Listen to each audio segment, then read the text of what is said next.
बहुत सारे छोटे बच्चों के पेरेंट्स की ये शिकायत रहती है, स्पेशली जो बच्चे 6 महीने से कम उम्र के हैं, कि बच्चा रात में बहुत रोता है या फिर परेशान करता है या फिर रात में खेलता है, बेड में इधर उधर घूमते रहता है, बट रात में नहीं सोता है। और जैसे ही दिन आ जाती है उस टाइम पे बच्चा सो जाता है आराम से। तो ऐसा क्यों होता है और इस चीज़ को वो कैसे करेक्ट कर सकते हैं? तो न्यूबॉर्न बेबीज़ में ये जो रात में जगना और दिन में सोना ये क्यों होता है, इसके बारे में आज बात करेंगे। तो सबसे पहले इसका कारण क्या है ये समझ लेते हैं। मेनली ये होता है कि जो न्यूबॉर्न बेबी है उसके अंदर जो स्लीप अवेक जो साइकिल होता है हमारे पास, कि हम दिन में जगे रहते हैं क्योंकि लाइट से हमारा जो बॉडी है वो अवेक रहता है और रात में अंधेरे में हमारी बॉडी को नींद आ जाती है। ये चीज़ जो स्लीप अवेक साइकिल है, डे नाइट साइकिल है, ये इस्टेब्लिश नहीं होती है। उनके अंदर क्या होता है, उनके अंदर जो हैबिट उनको जन्म से पहले जब बच्चा मदर के पेट में था या मदर के गर्भ में था उस टाइम पे जो हैबिट उनको रहती है वही चलती है। तो जब बच्चा मदर के गर्भ में रहता है तो क्या होता है कि वो यूट्रस के अंदर माँ के गर्भ में बच्चा जो होता है वो एमनियोटिक फ्लूइड के अंदर फ्लोट कर रहा होता है।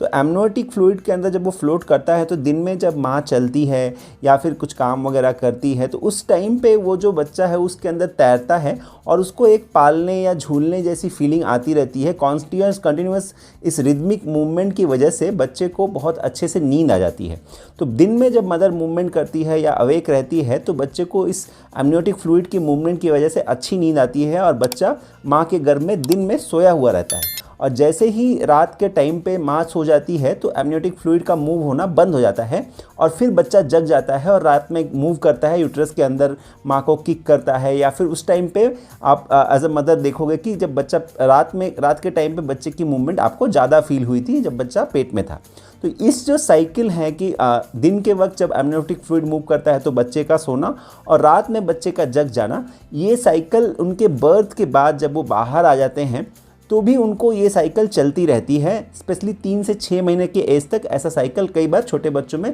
रह जाता है। तो वो इसी पैटर्न को बाहर आने के बाद, जन्म के बाद भी बच्चे इसको फॉलो करते हैं और इसी के वजह से अधिकतर देखा जाता है कि बच्चे रात में जगे रहते हैं और दिन में सो जाते हैं। इसके अलावा भी एक और इम्पॉर्टेंट चीज़ जो बच्चों के साथ होती है कि न्यूबॉर्न बेबी या जो बच्चे छोटे हैं उनका जो है स्टमक काफ़ी छोटा होता है। तो क्या होता है, वो बच्चे हर 2 घंटे के बाद फीड करते हैं। इसमें ये होता है कि चूँकि बच्चा लिक्विड फीड ले रहा होता है, मिल्क ले रहा होता है, पहले 6 महीने तक या तो मदर का दूध या तो फार्मूला मिल्क जो भी है वो लिक्विड मिल्क ले रहा है, तो उसको पचने में ज़्यादा टाइम नहीं लगता है। 2-3 घंटे में मिल्क पच जाता है और फिर से बच्चे को भूख लग जाती है। तो बच्चा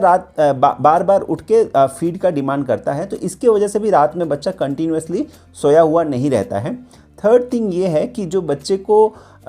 चूँकि मैंने बताया कि बच्चा बार बार फीड करता है, वैसे ही बच्चा फ्रीक्वेंटली यूरिन और मोशन करते रहता है तो उससे भी उसकी नींद जो है इंटरप्ट होती रहती है। तो इन चीज़ों की वजह से क्या होता है, बच्चा रात में जगता है। इसके अलावा भी जो बच्चे 1 महीने से 6 महीने के बीच में हैं, कई बार उनको पेट में गैस होने की वजह से भी वो रात में जग के रोते हैं। तो बच्चों की जो पेट में गैस होने की समस्या है, इसका कैसे हम सॉल्यूशन निकालें, इसके बारे में मैंने एक पूरा डिटेल्ड वीडियो हिंदी और इंग्लिश दोनों में बनाया है। उसका लिंक आपको डिस्क्रिप्शन में मिल जाएगा या फिर आई बटन में आप अभी देख सकते हैं। तो बेसिकली गैस की पेन को रिड्यूस करने के लिए आप बच्चे को थपथपी कर सकते हो, प्रॉपर बर्पिंग कर सकते हो, थोड़े देर उसको लेकर टहल सकते हो और सिमेथिकॉन बेस्ड ड्रॉप्स लाइक जैसे कि कॉलिकट की ड्रॉप आती है, ऐसा ड्रॉप का यूज़ कर सकते हो जिससे कि बच्चा रात में ना रोए। क्योंकि ये जो गैस वाली पेन है या गैस वाला रोना है, ये भी लेट इवनिंग या नाइट में देखा जाता है, जिसके वजह से भी छोटे बच्चों की नींद कई बार डिस्टर्ब हो जाती है। तो मैं समझता हूँ कि अभी तक आपको समझ में आ गया होगा कि ये जो छोटे बच्चे हैं रात में क्यों जगते हैं। इनका मुख्य कारण यही होता है कि इनकी जो प्री बर्थ वाली जो स्लीप साइकिल है वो चलती रहती है। कई बार स्टूल और यूरिन की वजह से भी बच्चे जग जाते हैं और अधिकतर टाइम बच्चे फीड करने के लिए बीच बीच में जग जाते हैं। और इसके अलावा भी जो 1 महीने से ऊपर के बच्चे हैं, कई बार उनको पेट में गैस होने की वजह से भी वो रात में जग के रोते हैं। तो इन सब चीज़ों का क्या सॉल्यूशन है, अब उसके बारे में हम बात करेंगे। तो इसके लिए सबसे पहली चीज़ तो ये होती है कि जब भी आप बच्चे को रात में सोने के लिए जा रहे हो, उसके पहले आप इंश्योर करो कि रात में जो रूम है वो एकदम अंधेरा हो। उसके अंदर अगर उसके अंदर थोड़ी बहुत लाइट जल भी रही है तो वो बेड से दूर, बच्चा जहाँ सोया हुआ है उससे दूर एक कॉर्नर में थोड़ी सी डिम लाइट आप जला सकते हो। बट ज़्यादातर इतना ट्राई कीजिए कि रूम में पूरा अंधेरा रहे, ताकि उससे जो लाइट से बच्चे को जो स्टिमुलेशन होती है वो ना हो। और इसके विपरीत दिन में अगर बच्चा सोया भी है तो आप थोड़ा सा लाइट जला के रखो या फिर सनलाइट को रूम में आने का अलाउ करो ताकि रूम थोड़ा ब्राइट रहे, जिससे क्या हो बच्चा दिन में बहुत लंबा समय तक गहरी नींद में ना जाए, बीच बीच में उसकी नींद जो है थोड़ी लाइट से स्टिमुलेट होकर टूटती रहे ताकि बच्चा दिन में बहुत अधिक देर तक ना सोए। साथ ही साथ जब बच्चा दिन में जगा होता है उस हालत में आप कभी कभी बच्चे को थोड़ा सनलाइट के पास ले जा सकते हो, रूम के उस पोर्शन में जैसे कि विंडो या फिर कॉरिडोर या बालकनी में जहाँ पर सनलाइट आ रही है वहाँ पर थोड़ी देर के लिए आप बच्चे को 15-20 मिनट के लिए ले जा सकते हैं ताकि बच्चे को दिन में जो है लाइट की एक्सपोजर हो और उस लाइट की वजह से उनकी जो डे नाइट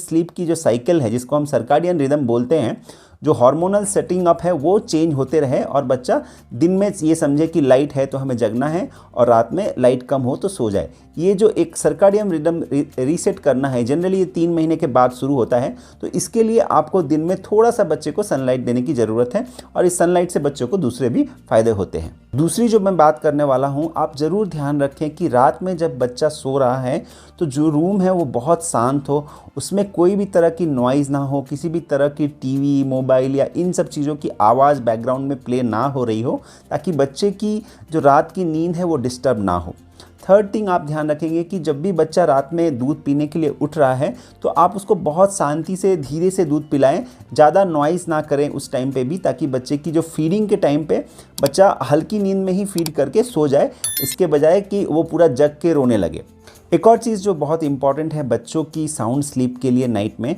उनको सही तरह से स्वाडल करना। स्वाडल करने का मतलब ये होता है कि बच्चे को कपड़े में ऐसे रैप करना जैसे कि बच्चे को महसूस हो रहा है कि कोई उसको गोद में पकड़े हुए हैं, क्योंकि छोटे बच्चों को अगर ऐसा महसूस होता है कि अगर उन्हें छोड़ दिया गया है तो उनको अचानक से उनके ब्रेन में एक डेंजर की फीलिंग आती है और वो उठ के चिल्लाने लगते हैं। तो जब भी बच्चा रात में सोया हुआ है तो उसको सही तरीके से स्वाडल करें ताकि वो बच्चे को फील हो कि वो कंफर्टेबली किसी की गोद में है। तो इस तरह से क्या होता है कि बच्चा अच्छे से सो जाता है और जग के फिर रोता नहीं है। आप ऐसे भी देखोगे कि जब भी आप छोटे बच्चे को बेड पे अकेला छोड़ देते हो तो बच्चे को अचानक से रोना शुरू हो जाता है। इसका मेन कारण ये है कि बच्चा डर जाता है। छोटे बच्चे चूँकि खुद से मोबाइल नहीं होते हैं तो नेचर ने उनके दिमाग में ऐसा सिस्टम क्रिएट किया हुआ है कि जब भी उनको फील होता है कि वो अकेले हैं तो वो रोना शुरू कर देते हैं, क्योंकि वो एक तरह से हेल्प की डिमांड कर रहे हैं। क्योंकि बच्चा सेल्फ प्रोटेक्ट नहीं कर सकता है तो वो अकेला फील करते ही रोता है। तो देखोगे कि जब भी आप बच्चे को बेड पे डाल रहे हो तो बच्चा रोना शुरू कर देता है, जग जाता है,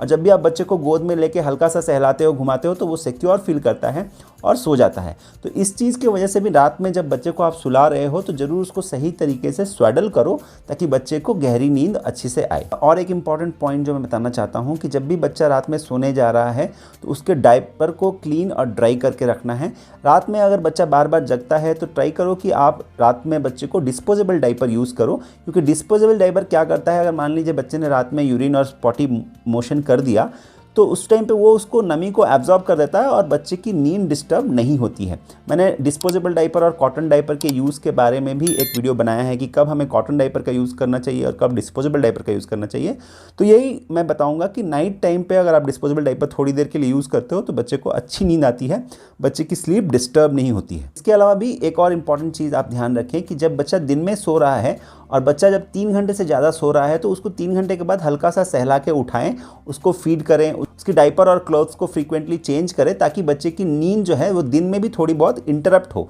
तो उससे क्या होगा कि बच्चे को दिन में सोने की आदत धीरे धीरे कम होगी और रात में सोना शुरू कर देगा। बच्चों की स्लीप के बारे में, बच्चे दिन में कितना घंटा सोना चाहिए, स्लीप के लिए बच्चे को हमें कैसे प्रिपेयर करना चाहिए, उसके बारे में एक PDF डॉक्यूमेंट मैंने इस वीडियो के डिस्क्रिप्शन में उसका लिंक दे दिया है, चाहे तो आप उस PDF को डाउनलोड कर सकते हैं। ये इंडियन एकेडमी ऑफ पीडियाट्रिक का गाइडलाइंस है, इसको पढ़ने से आपको और भी अच्छी जानकारी मिलेगी। तो मैं आशा करता हूँ कि इन सारे टिप्स की मदद से आपके बच्चे को रात में अच्छी नींद आएगी और बच्चा दिन में थोड़ा बहुत जगेगा, आपके साथ खेलेगा। बट इसको आपको ज़्यादा फोर्स नहीं करना है, कुछ हद तक ये नॉर्मल होता है छोटे बच्चों में, स्पेशली जो 6 महीने से कम उम्र के बच्चे,